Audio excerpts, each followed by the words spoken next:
Patsy Cline was born in 1932 in Winchester, Virginia. The name on her birth certificate was Virginia Patterson Hensley, but everyone called her Ginny back then. Her father left the family when she was still a kid, and her mother was left to raise Patsy and her siblings on her own. In that part of rural Virginia, money was scarce. Patsy saw firsthand what it meant to stretch every dollar, wear hand-me-down clothes, and pray that tomorrow might be a little kinder. She also suffered health problems from an early age, including a severe bout of rheumatic fever when she was 13, an illness that nearly took her life. Spending weeks in the hospital struggling for air, it etched into her the idea that life was fragile and every day needed to be fought for. But one bright spot lit up Patsy's otherwise difficult childhood: music. Even as a girl, she had that rich, sultry alto that could stop people in their tracks. She loved singing along to the radio, and you could catch her belting out songs in church or at local gatherings whenever someone would hand her a microphone. In those moments, the hardships faded. She would become someone bigger, someone with hope. There was a spark in her that refused to go out. By her teenage years, Patsy was determined to make something of herself. She scored small-time singing jobs, performing in local clubs and radio shows, gradually catching the ear of folks who recognized there was something special about her. She had ambition paired with a willingness to do the hard work, rare qualities in anyone, let alone a young woman. But the world wasn't always kind. Early on, several record labels turned her away. She'd later recall how producers wanted sweet, demure female voices that fit a more polite image, while her voice was distinctly powerful, raw, and emotional. Yet she pressed on, because giving up wasn't in her nature. Her big break came in 1957 with the release of Walkin' After Midnight. That song, with its catchy melody and hypnotic heartbreak, introduced Patsy's unforgettable voice to a national audience. Suddenly, she wasn't just the girl singing in local bars. She was on national television, performing on shows like Arthur Godfrey's Talent Scouts, winning fans left and right with her magnetism. At that time, country music for women was often relegated to a polite corner of the industry, overshadowed by male stars. Patsy refused to accept that. Patsy broke barriers, proving that female artists could command the country music scene with authenticity and strength. As the late 1950s turned into the early 60s, Patsy's career skyrocketed. The hits kept coming. She signed with Decca Records in Nashville. Despite initial tensions, she worked closely with producer Owen Bradley, who came to appreciate her tenacity. She was not shy about telling him, sometimes quite forcefully, what she wanted her songs to sound like. In an era when female artists were rarely allowed creative control, Patsy's refusal to bow to convention felt revolutionary. She knew her own voice better than anyone and insisted on choosing her material and how it should be arranged.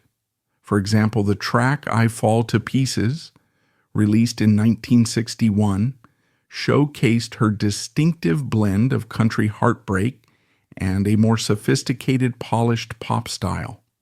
It soared to the top of the country charts and crossed over into mainstream airplay, proving that her instincts weren't just strong, they were spot on.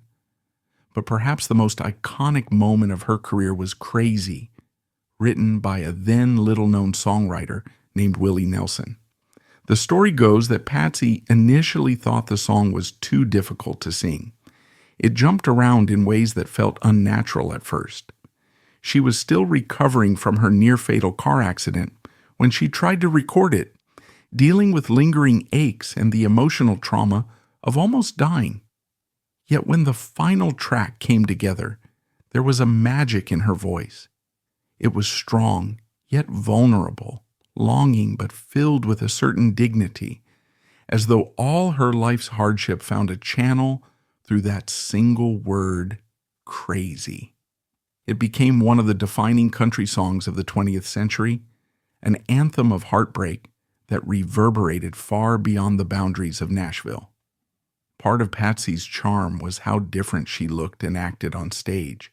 Instead of the typical frilly dresses and conservative style that women in country music usually wore, she stepped out in fringe, sequins, and even leather. She brought a dash of rock and roll energy into her performances, blurring the lines between country, pop, and even a bit of rockabilly attitude. She learned showmanship from her idol, Kitty Wells, but took it a step further. The press labeled her feisty or brassy, which in those days was code for a woman who spoke her mind. She smoked, she cussed, she laughed loudly. Whatever she did wholeheartedly. This authenticity appealed to fans in a way no marketing campaign ever could. She made frequent appearances on the Grand Ole Opry, forging friendships with country legends like Loretta Lynn, who considered Patsy a mentor. The two would chat about everything from the pressures of the music business to the challenges of love and marriage. And Patsy wasn't shy about her own tumultuous love life. She married Gerald Cline first, taking his last name professionally. But that marriage ended in divorce, and soon she wed Charlie Dick. Charlie was passionate, and he adored Patsy. At the same time, he was prone to jealousy, bouts of drinking, and even violence. Their arguments became almost as famous as her songs, with stories of screaming fights outside bars making the gossip circuit.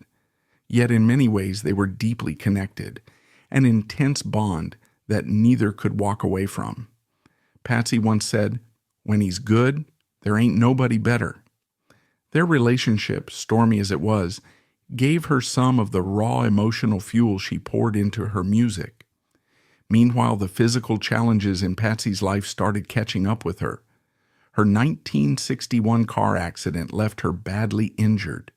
She was thrown into the windshield, suffering a severe head injury that required stitches across her forehead, stitches that left a scar she tried to conceal with makeup. She spent weeks recovering, enduring chronic headaches and pain that would flare up at the worst times. But she refused to slow down. "I don't have time to be weak," she famously told a friend, ignoring her doctor's advice to rest.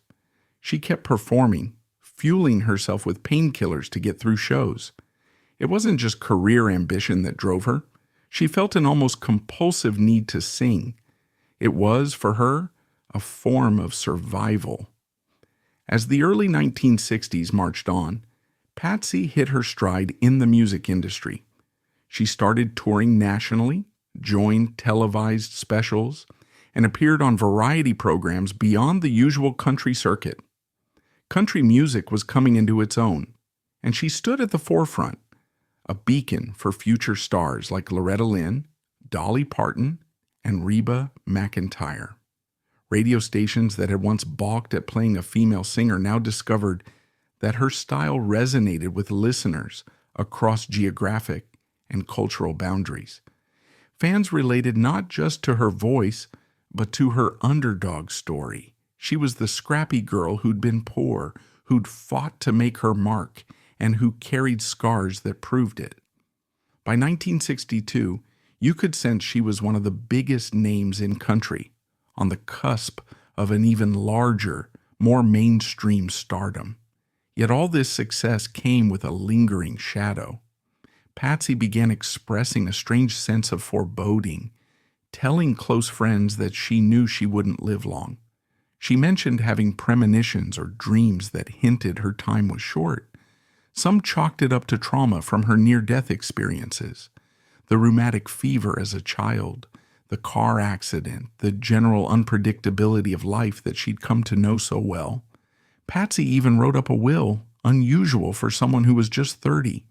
She shared with friends that if something were to happen, she wanted her mother and husband to take care of her children. It was as though she felt there was a clock ticking, a countdown no one else could hear. Then came the early days of March 1963. Patsy had just performed at a benefit concert in Kansas City for a local DJ who died in a car crash. The weather was nasty, rainy, and cold. Commercial flights were either delayed or canceled. She was tired and homesick, longing to see her kids and get back to Nashville. Against well-meaning advice to wait it out, Patsy decided to fly in a small private plane owned by her manager, Randy Hughes. Cowboy Copas and Hawkshaw Hawkins, two other country singers, also boarded. The flight took off under bleak skies. Nobody would see them alive again. On March 5, 1963, as the plane neared Camden, Tennessee, it crashed in the woods, killing everyone on board instantly. Just like that, one of the most groundbreaking voices in country music was gone. She was only 30 years old. News of her death sent shockwaves through Nashville and beyond. People couldn't believe it. This rising superstar, with so many hits still to come, was taken away in a blink. Country fans huddled around their radios, tears streaming down their faces as stations played Crazy and I Fall to Pieces in tribute. Across the country, the headlines shouted a devastating truth. A star who seemed invincible on stage, with that big, commanding voice, had fallen victim to the fragility of life. In the days and weeks that followed, tributes poured in from all corners. Condolence letters, flowers, and messages of disbelief and sadness swept through Nashville. Patsy's funeral was a deeply emotional affair, attended by famous country musicians, fans, and local friends from her Virginia hometown. She was buried at Shenandoah Memorial Park in Winchester, and the gravesite became, and still remains, an almost sacred ground for fans who want to pay their respects to this singular talent. Some visitors say they've felt her spirit there, while others have left notes saying how her voice saved them during tough times. Despite a career that lasted barely 6 years, Patsy Cline left a legacy that transcends any one era. Her greatest hits album, released after her death, became one of the best-selling records in country music history. By 1973, she was inducted into the Country Music Hall of Fame, the first woman ever to receive that honor posthumously. Critics and musicians alike frequently rank her voice among the greatest in American popular music.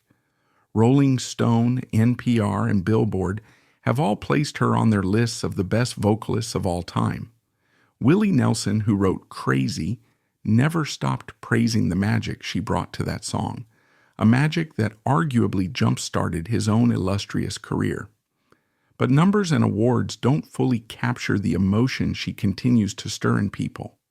For decades, new generations of singers have cited Patsy Cline as an inspiration, from Reba McEntire, who has performed heartfelt tributes and even made a pilgrimage to the plane crash site, to contemporary artists who see in Patsy a blend of country authenticity and crossover pop smarts. Indeed, the path that women like Dolly Parton and Shania Twain would eventually walk owes a debt to Patsy's fearless refusal to fit a narrow mold. She showed that it was not only possible but commercially viable for a country woman to break barriers, stand her ground, and take creative control of her music. Fans, especially older listeners who grew up hearing Patsy on radio or television, still talk about her with a tremble in their voice. There's a sense that she was one of us, a genuine down-home girl who happened to have a once-in-a-lifetime voice. When she sang of heartbreak, you believed she'd felt every ounce of that pain. When she looked defiantly at a producer telling her to tone it down, you believed she'd fight for her art until the bitter end. And indeed, she never stopped fighting.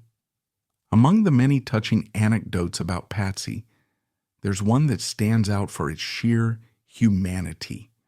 A friend remembered how Patsy took her younger sister out for a day in Nashville. This teenager was painfully shy, awkward, and felt utterly invisible. Patsy marched her into a clothing store, helped her pick out a dress, and said, "Now, you walk in a room like you belong there." She added that a woman should never apologize for existing. That same friend credits Patsy for kick-starting her sister's confidence. Long before self-empowerment was a common buzzword, Patsy Cline was living it, helping other women see the strength in themselves. Remembering Patsy isn't about dwelling on tragedy, but celebrating the shining legacy she left. Even in her most painful days, back when she was hobbling around with bandages over her scars, she never lost her sense of humor or her passion for life. She took risks, from the way she dressed to the songs she chose, and she urged others to do the same. The music she recorded still resonates today, popping up in movie soundtracks, TV shows, and personal playlists that cross generational lines. Her voice, once described by a journalist as the velvet hammer, still hits us squarely in the heart, whether we're hearing Crazy for the 1,000th time or discovering it by chance on a lonely night. As we wrap up this look at Patsy Cline's life, we circle back to that final haunting performance in Kansas City. Maybe if the weather had been clearer, if she'd decided to wait, if that plane had taken a different route. So many ifs and maybes. But Patsy lived life on her terms. She pushed forward when others told her to slow down, and she believed that tomorrow wasn't promised. That mindset drove her to accomplish more in 6 short years than many do in decades. Her voice still reverberates gently, powerfully, in every corner of country music and beyond, a testament to a life that burned brightly and ended too soon. So here's the final takeaway. Patsy Cline reminds us that greatness often comes from struggle, from refusing to be silenced, from speaking up in a world that wants you to follow its rules. She had a gift, and she used it with fearless passion right up until her last breath. In the end, it's not just the hits or the Hall of Fame induction that make her unforgettable. It's the heart and soul she poured into each note, each performance, and each relationship.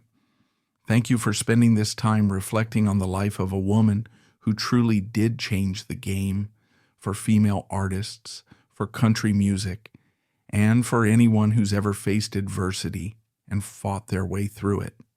If you've got your own memories of hearing Crazy for the first time or stories passed down about Patsy Cline, we'd love to hear them. Let's keep her spirit alive by remembering how that one-of-a-kind voice once filled the air and seemed to say, even in heartbreak, that life was worth every note. And that's all for today's video. If you like this video, hit that thumbs up, let us know your thoughts in the comments section, and subscribe so you won't miss out on future uploads. See you next time.